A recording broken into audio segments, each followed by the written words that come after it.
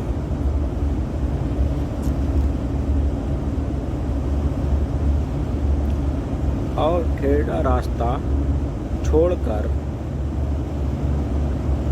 سیدھے راستے پر چل پڑی، لیکن دلوں کا ڈیڑھ نفاق کی سرکشی، گھمنڈی ذہانیت اور باطنی خواصت و نیچپن نے اس اور نہ اپنے آنے دیا اور اس کے خلاف ان سب نے حضرت ابراہیم علیہ السلام کی عداوت و دشمنی کا نعرہ بلند کر دیا اور ایک دوسرے سے کہنے لگے کہ اگر دیوتاؤں کی خوشندی چاہتے ہو تو اس کو اس گستاخی اور مجرمانہ حرکت پر سخت سزا دو اور دیکھتی آگ میں جلا ڈالو تاکہ اس کی تبلیغ و دعوت کا قصہ ہی پاک ہو جائے۔ السلام علیکم ورحمۃ اللہ۔